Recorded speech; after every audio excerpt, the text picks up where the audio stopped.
turned off my alarm and stretched, then let out a groan. Yesterday was a really intense day, and I'm certainly feeling it now. At least it's Friday. With a regretful sigh, I roll out of bed and prepare for my classes. I grab a quick breakfast and drive to school. Yuna is waiting for me in class and smiles broadly when I sit down next to her. Hi, Yuna. Hey! Sorry we haven't had a chance to catch up. How did your meeting go with Yuri?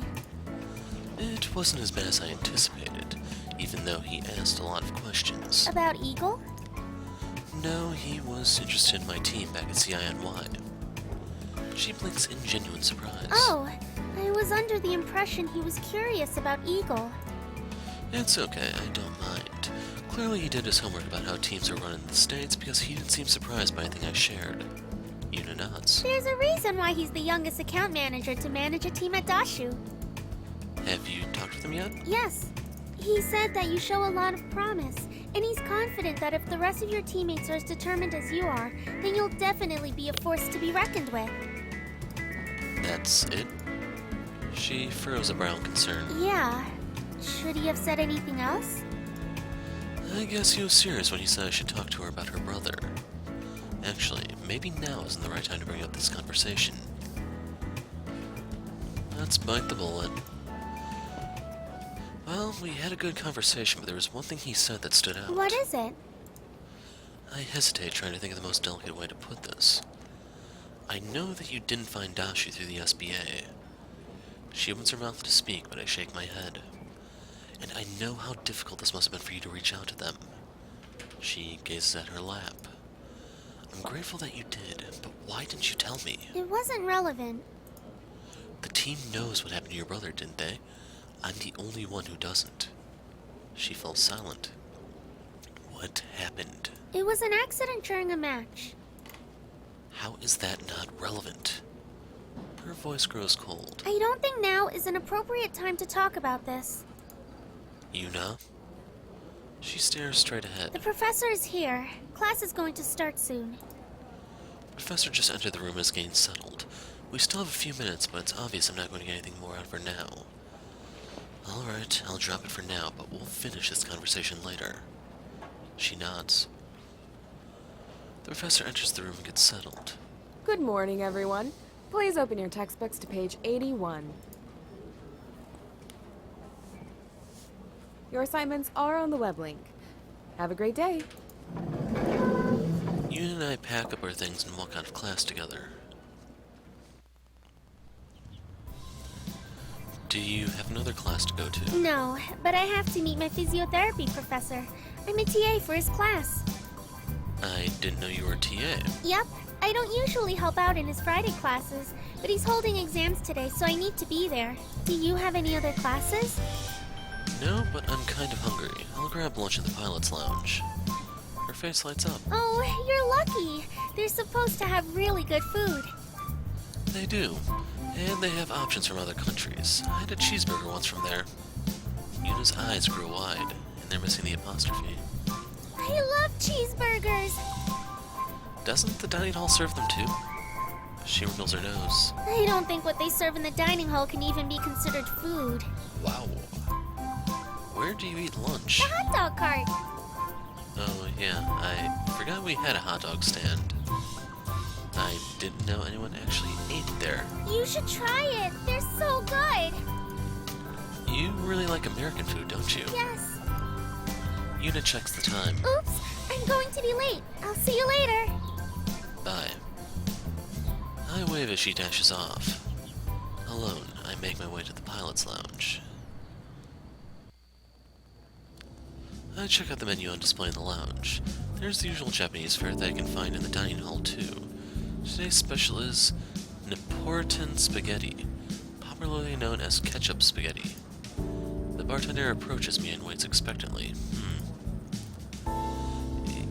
Yeah, it's something else. I take another look at the regular menu. I'll just order a bento. I'll have the bento. The bartender nods. He brings me my order and I take it to an empty table. As soon as I sit down, someone slides in the seat across from me. I'm ready to apologize and ask where this table is taken when I take a good look at the girl smiling at me. May? Is this seat taken? No, you can sit here. Thanks. This is a little uncomfortable after what happened yesterday. I think she feels it too. So, how's Kaori? She'll be okay. May nods. I thought so. I haven't seen her that upset since... She hesitates. Since Ryuta? May blinks but seems relieved. Oh, Kaori told you about Ryota? Sort of. I'm not about to tell her I was listening to another conversation a few days ago. Did she say it was all my fault? It was certainly implied. May sighs. I wish I'd never said anything. I blink. May doesn't strike me as someone who has many regrets. She's always cheerful and seems to take whatever life throws at her in stride. I believe that you meant well. Thanks. If only Kaori could see that. I wasn't trying to ruin her friendship with Ryota, or my friendship with her. They would have been so cute together. You know, if Ryota hadn't been such a jerk. And how awesome would it have been if my two friends ended up together? Being a third wheel sucks. Cut your losses. Sounds like you were excited for her. I was! Even back then, Kaori was more reserved around people. She didn't like to show her feelings. So I was so excited when she told me she liked Ryota. If he was such a jerk, why were you friends with him? He wasn't always like that. Honestly, I don't know why he exploded the way he did. We used to do everything together. His family even took us on their vacations. I knew him back in elementary school when he still had huge glasses and would tell goofy jokes that were too smart to be funny. Kids used to pick on him a lot. So we entered middle school and he worked hard to change his image. He lost the glasses and became more serious. The more I think about it, the more I think he stuck with us out of obligation rather than true feeling. We were his only friends for a long time, until he hit his growth spurt. Then all the girls were suddenly interested. May looks thoughtful. Actually, I think it was when the other girls started to notice him that Kaori liked him too. Do you still keep in touch with him? Of course not. She hits the table for emphasis. I told him all that stuff in confidence, thinking maybe it would give him a push to make a move. Well, he made a move, all right. He went out of his way to hurt Kaori. What kind of friend is that? That's not a person I want to associate with. It's just frustrating that Kaori would lump me into the same category as him. This explains so much. Thank you, May. Huh? For what? I finally understand why Kaori acts so Kaori-like. May's eyes widen. You think I turned her into that? It makes sense. She's withdrawn, quick to make judgments, stubborn. May laughs. She's sort of always been like that, I think. She's always been stubborn, at least. If it's been so long, why do you still try so hard with her? May looks at me as if I've sprouted a third arm. She's my friend. I left her alone for a while so she could cool off. And I admit, I was angry at her for a long time, too. But then I saw her withdraw completely. No one should be alone. I know she hasn't forgiven me yet, but she will. How can you be so sure? It might take her a little longer, but in the end, Kaori always sees reason. May is completely confident that Kaori will forgive her. That must be how she can still act so familiarly with her even though Kaori doesn't reciprocate those feelings. I have to admit, I kind of admire May for that. Anyway, since I really didn't get the chance to say it yesterday, congrats on your win. I blink. Oh, thanks. But don't get used to it. Onna-Bugeisha has a lot of practicing to do. It won't be that easy the next time we battle.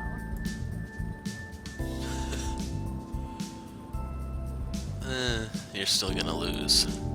You can train, but we'll be training just as hard. The outcome will be the same. May grins. We'll see. From the corner of my eye, I spot Kaori and Sho enter the pilot's lounge. Sho's still alive and in one piece. They must have worked things out with each other. That's a relief. Kaori searches the room and briefly makes eye contact with me before glancing away. Then, to my surprise, she walks over to us. Sho follows. May is just as surprised when Kaori and Sho sit with us. What's going on, Brosif? Nothing much. Where's Mayu? Class. I look over at Kaori. Hey, Kaori. Hi. She looks sideways at May. Hi, May. May doesn't react right away. Then squeals in delight and throws her arms around Kaori. Hi! May! Stop it! Kaori pulls away in a huff while May laughs. The four of us continue to chat together. The tensions felt from yesterday are completely gone, as if the day never happened. May even got Kaori to laugh. Eventually we all go our separate ways as everyone heads to their class or other obligations. I still have some free time. Don't you just love the variety they offer you? True to Mayu's word, she did end up playing for me. I jokingly mentioned we should start a band, but she was receptive to the idea, so we decided to go for it. I make my way to the music room. I finally convinced Mayu we should expand the band and we're holding auditions for our newest member. Now, I don't actually remember when she played her violin or whatever. After Mayu played for me for the first time, she's loosened up a lot and we've been jamming together regularly. I found a flyer for local musicians. The community is sponsoring a talent night for both bands and solo artists. I know Mayu and I are ready to compete, and after much cajoling, I got her to agree to sign up. Yeah, they're missing that 2 part.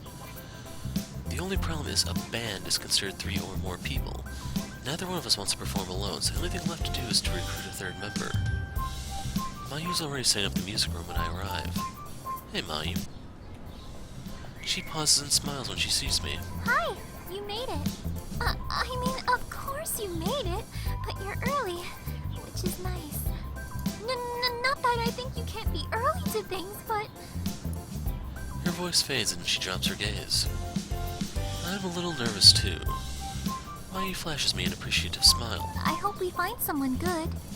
Same here. There will only be singers auditioning today, right? Yeah, I think having a vocalist will best complement our sound. Mayu nods. I agree. I help remove some of the clutter to the corner of the room and set up a long table with chairs in the middle of the room for us to sit. This is the judges' table. Mayu sits at the table and I poke my head out in the hall. Will the first audition please enter the room? As I return to my seat, a short student with slicked back hair walks in. He's changed out of his uniform and his shirt hangs loosely over his small frame. I squint to get a better look and notice his shirt is decorated with all different types of footwear. Sandals, flip-flops, etc. This is going to be interesting. Mayu's brow is furrowed, and she wears a hesitant smile. She seems just as apprehensive as I am. Hello, what's your name? The boy wears a goofy grin. I'm Bill Hang. Or is that supposed to be Hong? What are you going to sing today? Sea hunts. Mayu and I glance at each other. This was a popular song back when we were kids. I nod. Whenever you're ready. Bill flashes us another lopsided grin, and he belts out a tune. He begins to bounce his knees and stiffly jerk his hips from side to side. He sings in a monotone and his cadence feels almost robotic. Paired with his strange dancing, he reminds me of someone gaining use of their limbs for the first time. I glance over at Mayu, who has a forced smile frozen on her face. Her eyes seem almost panicked. Finally, he finishes and waits expectantly for our feedback.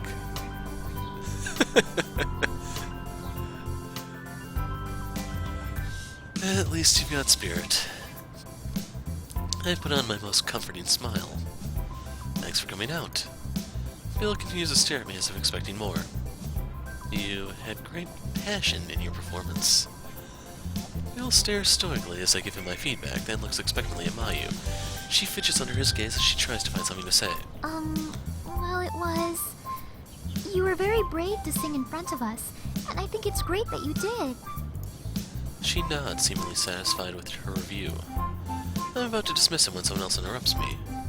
Excuse me, but are you in the wrong room? This audition is for singers. I'm not sure what you thought you were doing up there, but it certainly was not singing. Another student sits beside Mayu. He's wearing an ace uniform without teal stripes, so he isn't a pilot. Mayu merely glances over at the student, but otherwise doesn't react to his presence. Maybe he's one of her music friends. She must have asked him to sit in on our auditions and help us judge who would be a good fit. Despite the new guy's scathing comments, Bill doesn't even seem fazed. I did my very best, and that's all I could have done. I have no professional training, but I am very glad of my performance. Mayu smiles encouragingly. That's great. Thank you for coming by. Yeah, thanks. We'll be in touch. Mayu's friend crosses his arms and waits for Bill to leave. Once Bill leaves, he is immediately replaced by another student. He's still in ace uniform, but contrastly, his long dark hair falls to mid-back and covers one eye. Hi, my name is Slasher, and I'll be singing an original song I wrote myself. Hi.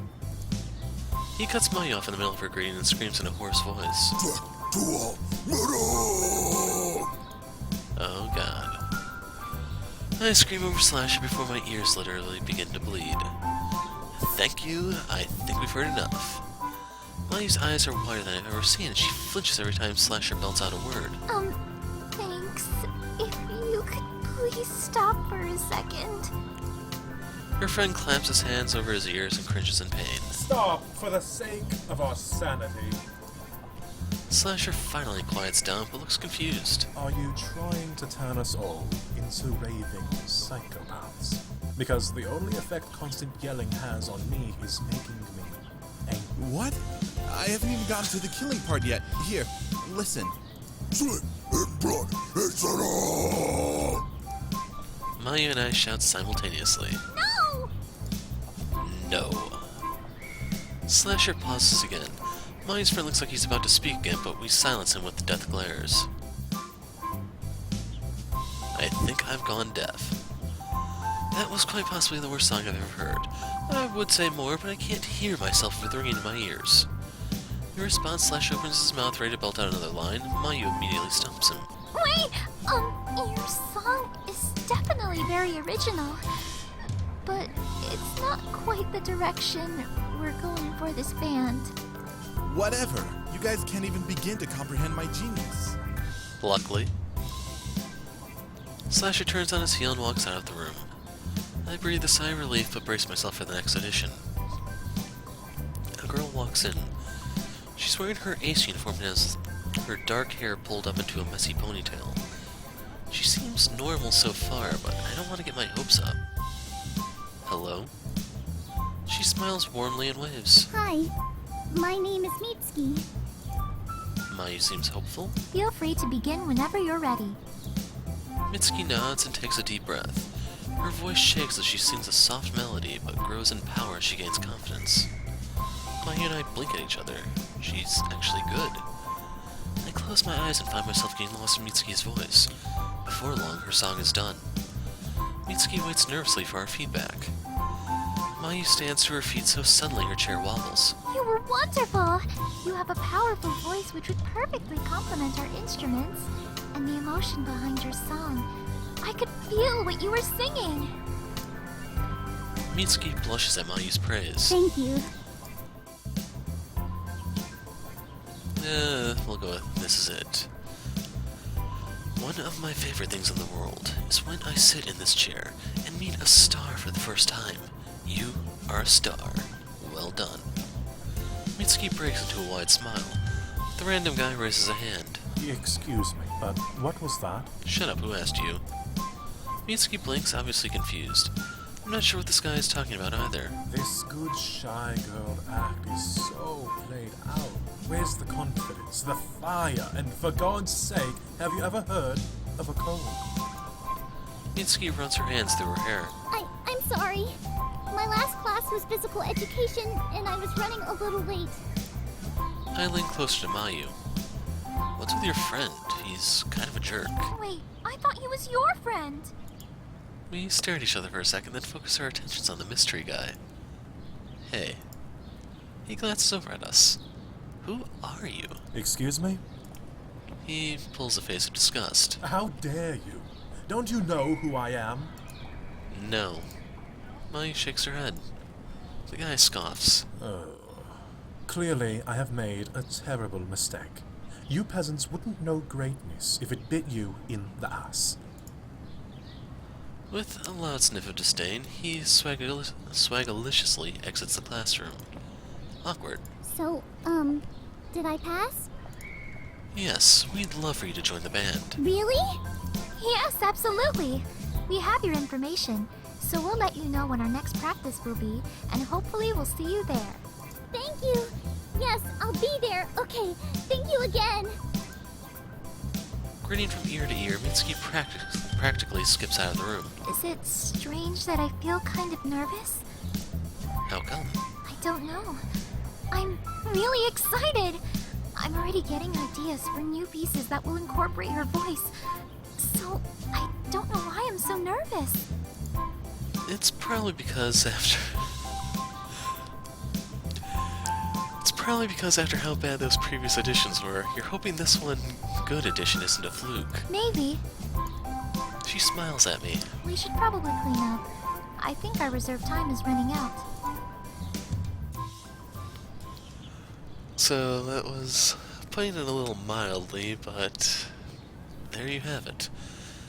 So I don't know how this whole band thing is going to play out, but in case you're wondering what instrument I play, I guess I play a mean cowbell. After Mayu and I clean up the music room, we part ways so she can go back to class. I can't wait to see what kind of music the three of us will create together. My phone rings unexpectedly. It's Valerie. Hello? I've got a surprise for you. Come to the hangar. What is... She hung up. Of course she hung up. I guess I better go see what's up. She better not have painted Eagle neon pink. After I swipe myself into the hangar, I make a beeline to Eagle. Valerie is perched in front of my terminal, but jumps up when she sees me. She moves from the terminal and gestures for me to sit. Voila! I stare at the scrolling code on the screen. She's got to stop acting like I can read this stuff.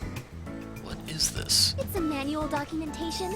Needs to be cleaned up before it can be fully understood, though. So, you called me over to show me something that's not complete. Valerie crosses her arms. I thought you'd be able to appreciate the magnitude of this discovery. I'm not trying to downplay the importance of this. Besides, my script is parsing it as we speak. It'll be done in a few minutes. We wait patiently for her program to finish running. I watch as she keeps an eye on her script.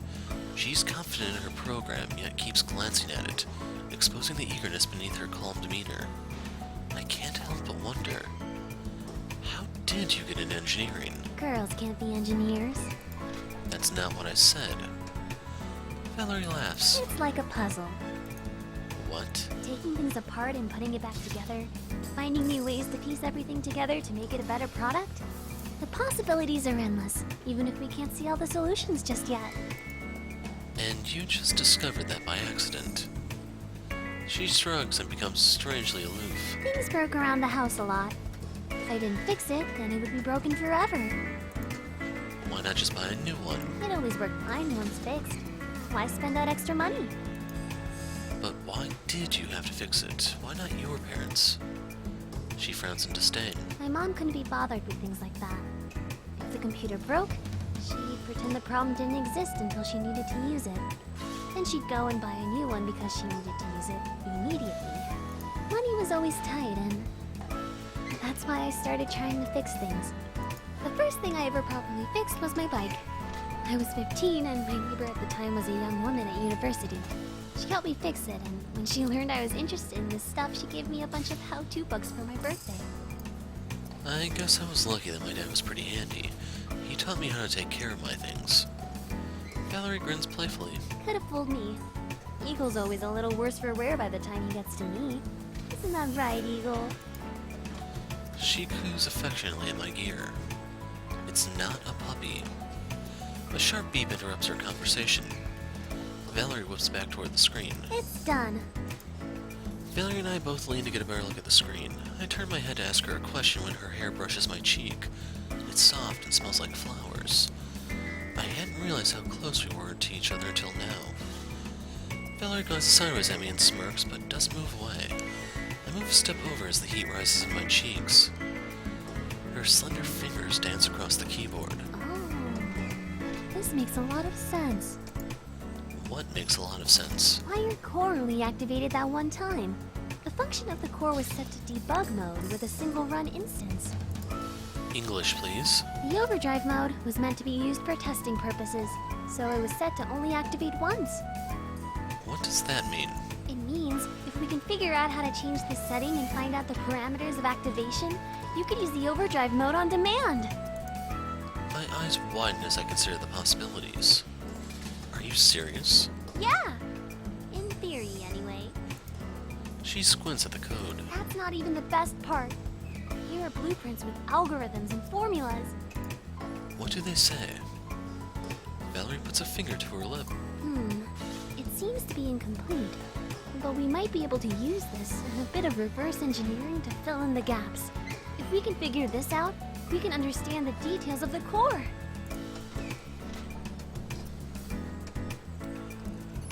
So as much fun as this would be, actually, this is why I wanted to ask, because I'm curious about if this is going to come into play for the higher tier matches, but for the sake of novelty, we'll go with this one. If only women came with a manual too. What? Maybe the next line? So completing this code will help us learn everything we need to know to use my core. Yes, of course. I wish understanding women were that easy. She laughs. It is, once you unlock her code. That's pretty much impossible. Why did Dad include this function in my core? And why didn't he tell me? I have so many questions and too few answers. Let's keep this a secret. A secret? Yeah, there's no point in getting the team's hopes up when we don't even know if this will work. Plus, I don't need anyone snooping around my gear. I look pointedly at Valerie. She smiles innocently. What? That's what brought us together. Are you saying you wish you never met me? Of course not. But one Valerie is more than enough. She smirks. Don't I feel special? Valerie gets to work and I watch her for a while. She's working too fast for me to comprehend what she's doing, and I don't want to interrupt her groove to explain it to me. After a few minutes, she glances back at me. You really do like to watch, don't you? Huh? First it was Sho and Mayu at the beach, now me. I didn't watch them. Her eyes sparkle. So you just like watching me then? Too bad this isn't that interesting. After saying goodbye, I leave her to do her thing. I've still got some time before I head home tonight. What do I feel like doing?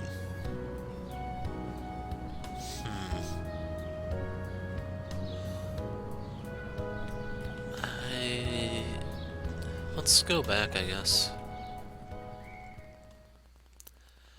I've been slacking a little on my training and feel myself falling slightly behind in physical education. I need to be in peak condition for our match this week, so it's time to hit the gym. When I arrive at the rec center, I head straight to the lockers to change. Afterwards, I walk towards the main gym, but decide to go around the back entrance. It's closer to the weight section, so I don't have to weave through the cardio equipment. As I follow the new route, I walk past the rec center's group classrooms. There are no classes scheduled at this time, so I'm surprised to see a familiar lone figure pummeling a freestanding punching bag. Valerie? She pauses and her hair whips around her face as she turns towards the sound of my voice. Oh, it's you. Glad to see you too. Instead of biting back with her usual witty retort, Valerie focuses on the punching bag and throws another jab. I've never seen her like this before. With her fierce scowl and that murderous look in her eyes, she kind of reminds me of Calorie. Jeez, what did that thing ever do to you? It's what it didn't do. She strikes the bag with a powerful roundhouse. The bag wobbles from the force. Whoa. There's no way this tiny girl can pack that much power without many years of training under her belt. Remind me not to get on your bad side. Just then a soft melody fills the room. Valerie glances at her gym bag, which was tossed to the side of the room, and her frown returns. Instead of answering the phone call, she resumes her fighting stance in front of the punching bag and aims a hard punch. Aren't you going to get that? Why? So she can disappoint me all over again. She finishes her question with a yell and another punch. Her hair sticks to her face and neck, and her skin glistens with a layer of sweat. The call seems to have riled her up even more, and she's getting sloppy with her movements. Valerie, are you okay? Punch. What does it look like? Kick. It looks like you should tell me what's bothering you. She prepares for another kick when I stop her. Valerie. She grits her teeth, but after a moment she lets her hands drop to her sides. It's my mom. What about her? She's breaking her promises. Again. She accentuates the last word with an angry punch. This weekend was supposed to be our weekend. She promised she'd fly out and come visit me for the first time since I started here at Ace. But of course, that's not gonna happen anymore. I'm taken aback by the bitterness in her voice. Why not? Because apparently her new boyfriend is more important than her own daughter. She vents her frustrations with a formidable sidekick, wobbling the punching bag once more. I'm sure that's not... It's true. She called me earlier today to tell me she can't make it because little shitty Matthew surprised her with a romantic getaway for the weekend. So if you don't know French, that's my dear Matthew. Did she tell him about her plans with you? Yes? I don't know. All I understood was that he had already made all the arrangements and bookings, and it was all so romantic that she couldn't say no. And the best part is when she told me, "Ma belle, why are you getting so worked up? I can see you at any time." So if you don't know what Ma Belle means, that's my beauty. Anytime. In Japan. Yup.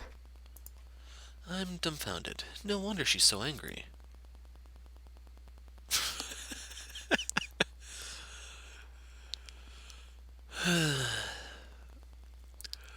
So, like, if you actually said this, she probably should kick you or something, but...